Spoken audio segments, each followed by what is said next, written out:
There's all different kinds of guilt in suicide, and I'm going to share a story with you. So, it wasn't very long after the suicide. One of a family friend was getting married, and they had invited me to the wedding. And I really did not want to go. I mean, the last thing I really wanted to do was go and see somebody get married when I'm grieving the death of my husband from suicide. But my family was worried about me, so I went. Well, anyway, at the reception, I was sitting at the table, and it was time for the bride to throw the bouquet. And she did. And all the girls went in for it.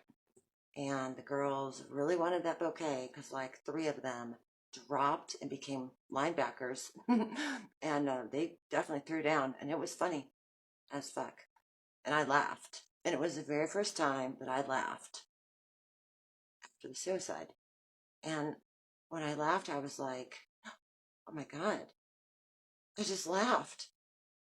That'll never happen again. And I felt like shit. I did. I felt totally guilty for laughing. And it would mess with me the rest of the night, week. And I definitely knew that I would not be laughing again. Now, looking back, I can see how it's like, girl, you need counseling. But at the time, it felt totally appropriate. I totally felt guilty, and I felt that it was not dysfunctional to not want to laugh again. I felt right.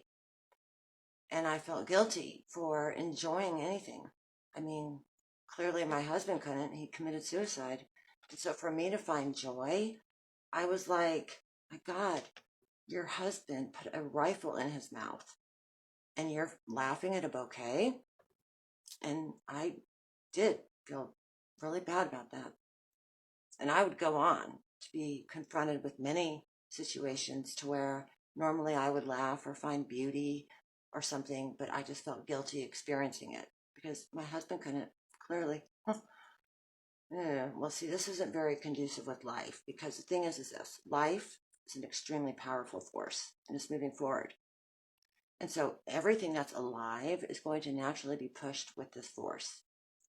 And so to experience everything that life brings, including joy, happiness, beauty, it's kind of difficult to be resisting that because it just doesn't jive with life. And so I had to visit this eventually and be like, what am I going to do? Because every time I am tempted or feeling like I need to laugh or whatever at something, I'm feeling like I shouldn't. And I'm feeling guilty about it. And this isn't working. So I, sat down and revisited this. And I thought, you know what would my husband want from me? What would he do? If I was at that wedding and he was there with me and I laughed, would he be mad that I laughed? Would he want me to feel guilty? No, absolutely not. He would want me to laugh. He'd want me to laugh for both him and I. And so I started to find myself in situations where I would ask myself, what would my husband want? What would he do?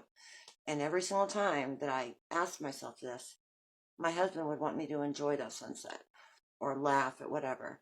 And so I went from feeling guilty about experiencing good things to almost the opposite of embracing it even more, embracing it for me and for him because he was not here anymore to do that.